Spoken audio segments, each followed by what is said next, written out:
नमस्कार. मी चिंतामणी सहस्रबुद्धे. रागरंग.com या यूट्यूब वाहिनीवर आपलं सहर्ष स्वागत आहे. सांगली जिल्हा परिषदेच्या निवडणुकीमध्ये भारतीय जनता पक्षाला फार मोठा धक्का बसला आणि भारतीय जनता पक्षाला गेल्या निवडणुकीमध्ये जेवढ्या जागा मिळाल्या होत्या तेवढ्या सुद्धा राखता आल्या नाहीत.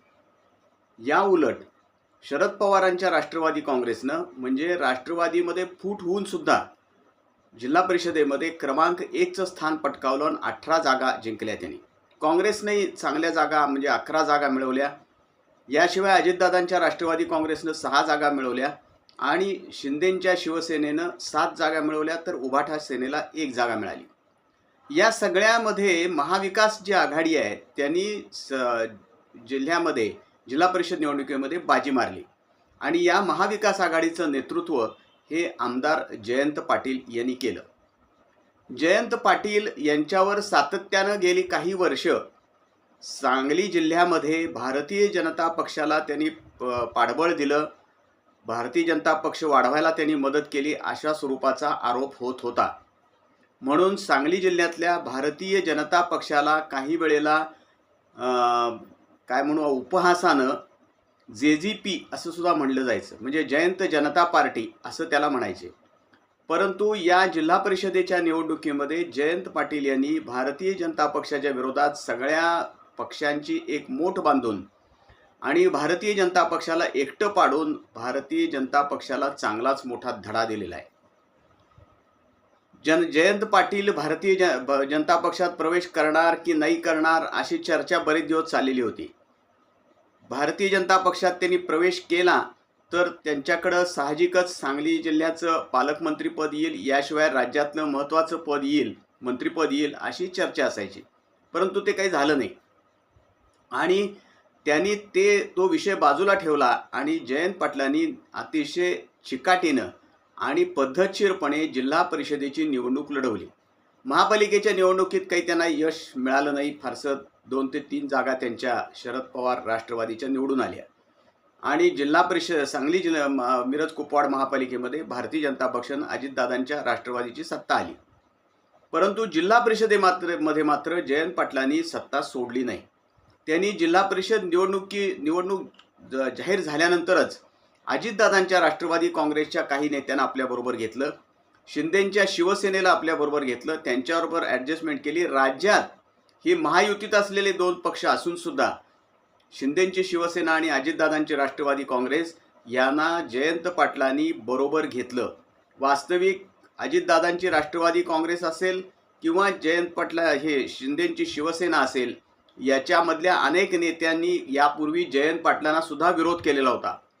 परंतु या निवडणुकीमध्ये मात्र भारतीय जनता पक्षाला कोणत्याही परिस्थितीत पराभूत करायचं आणि मागं खेचायचं या भूमिकेतून सगळेजण एकत्र आले आणि त्याचा परिणाम असा झाला की भारतीय जनता पक्षाला फक्त 16 जागा मिळाल्या. त्यामुळं भारतीय जनता पक्ष काहीही करू शकला नाही. शिंदेंच्या शिवसेनेवर अवलंबून राहिला, अजितदादांच्या राष्ट्रवादी काँग्रेसवर अवलंबून राहिला. परंतु अजितदादांच्या राष्ट्रवादी काँग्रेसमध्ये सुद्धा फूट पडली आणि नंतर शिंदेंच्या शिवसेनेत सुद्धा फूट पडली. परंतु भारतीय जनता पक्षाला काही सत्तेपर्यंत पोहोचता आलं नाही. एवढंच नव्हे तर जत पंचायत समिती वगळता भारतीय जनता पक्षाला जिल्ह्यात कोणत्याही पंचायत समितीमध्ये सत्ता मिळाली नाही किंवा मिळू दिली नाही. मिरजेत तर केवळ 3 जागा असलेल्या काँग्रेसनं सभापतीपद मिळवलं आणि 10 जागा जिंकलेल्या भारतीय जनता पक्षाला तिथं यश मिळालं नाही.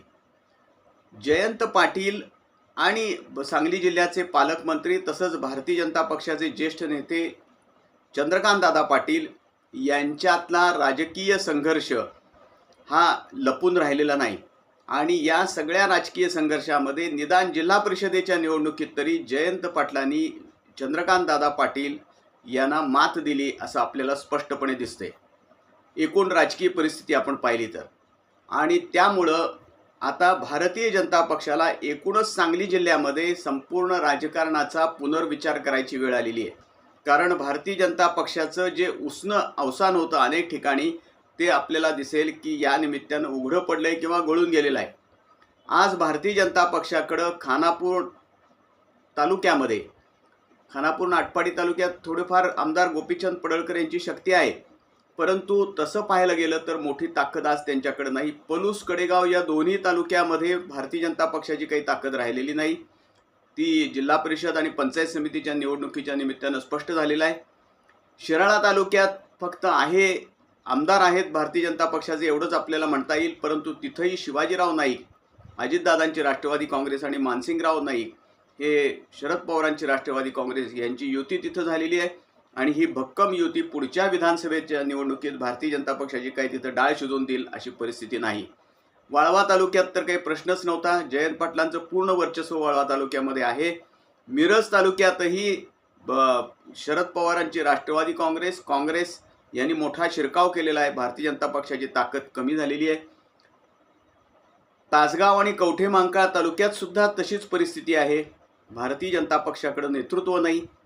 आत्ता थोडेफार संजय काका पाटील माजी खासदार पुन्हा एकदा भारतीय जनता पक्षाकडे जवळीक त्यांची होती असं म्हणलं जात होतं, पण प्रत्यक्षात अजून तसं काही दिसत नाही आहे.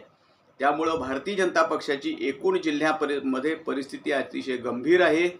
आणि ही गंभीर परिस्थिती निर्माण करायला जयंत पाटील हेच कारणीभूत ठरलेले आहेत. जयंत पाटलांनीच हा सगळा घाट भारतीय जनता पक्षाची अवस्था ताकद कमी करण्यासाठी घातलेला होता आणि तो त्यांचा यशस्वी झालेला आहे.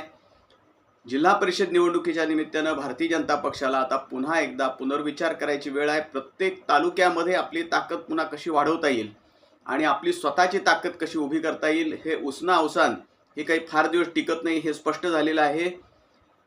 शिंदेंची शिवसेना आणि अजितदादांची राष्ट्रवादी काँग्रेस हे भारतीय जनता पक्षाबरोबर पुढच्या विधानसभा निवडणुकीपर्यंत सुद्धा राहणं शक्यच नाही अशी आज परिस्थिती निर्माण झालेली आहे. त्यामुळे आता भारतीय जनता पक्षाला स्वबळावरच सगळीकडे ताकद वाढवावी लागेल आणि त्यासाठी ठिकठिकाणी असे मेळावे बैठका घेऊन तालुकावार गाववार, आता सत्ता आहे तोवर, सत्ता नसेल तर ती सुद्धा भारतीय जनता पक्षाला काही परिस्थिती चांगली नव्हती. सांगली आणि मिरज, जत, त्यानंतर कवठेमहांकाळ, तासगाव, आटपाडी, खानापूर, पलूस, कडेगाव, वाळवा, शिराळा या सगळ्या तालुक्यामध्ये भारतीय जनता पक्षाला पुन्हा एकदा पुनर्रचना करायची गरज आहे. आणि त्याकडं पालकमंत्री चंद्रकांतदादा पाटील यांनी लक्ष द्यावं अशी सगळ्यांची अपेक्षा आहे. भारतीय जनता पक्षाच्या कार्यकर्त्यांची अपेक्षा आहे. प्रत्येक गावात आता भारतीय जनता पक्षाची शाखा नव्यानं सुरू करायची वेळ आहे. एकेकाळी शिवसेनेनं अशा शाखा गावोगाव सुरू केलेल्या होत्या. त्याच पद्धतीनं जर भारतीय जनता पक्षानं काही पुढच्या 2-3, 3.5 वर्षात काम केलं तर इथं भारतीय जनता पक्षाची डाळ शिजेल. अन्यथा आजची परिस्थिती पक्षाच्या दृष्टीनं अतिशय गंभीर आहे. जयंत पाटलांनी फार मोठा तडाखा भारतीय जनता पक्षाला या जिल्ह्यामध्ये दिलेला आहे आणि त्याची पुढची पायरी म्हणून पश्चिम महाराष्ट्रात याच पद्धतीचं राजकारण सुरू होईल. त्याच्या पुढची पायरी म्हणून संपूर्ण महाराष्ट्रात सुद्धा असंच राजकारण सुरू होईल. शिंदेंची शिवसेना, अजितदादांची राष्ट्रवादी आणि भारतीय जनता पक्षाचे संबंध काही राज्यभरात सुद्धा काही चांगले आहेत अशातला भाग नाही. त्यामुळे ही महायुती पुढच्या निवडणुकीत टिकण्याची शक्यता फार कमी आहे. ते ओळखून भारतीय जनता पक्षानं आता इथं लक्ष दिलं पाहिजे. भारतीय जनता पक्षाचे प्रदेशाध्यक्ष रवींद्र चव्हाण हे नगरपालिका आणि महापालिकेच्या किंवा जिल्हा परिषदेच्या निवडणुकीनंतर फारसे कधी इकडे फिरकलेच नाहीत. मुख्यमंत्र्यांचंही काही फार लक्ष आहे एकूण सांगली जिल्ह्याच्या राजकारणाकडे असं दिसत नाही. पालकमंत्र्यांनी सुद्धा अधिक गांभीर्यानं ह्या सगळ्याकडे बघितलं पाहिजे आणि भारतीय जनता पक्षाची पुनर्रचना बांधणी करण्यासाठी प्रयत्न केले पाहिजेत. आपल्याला हा व्हिडिओ जर आवडला तर आपण तो लाईक करा, शेअर करा आणि सबस्क्राईब करा. धन्यवाद.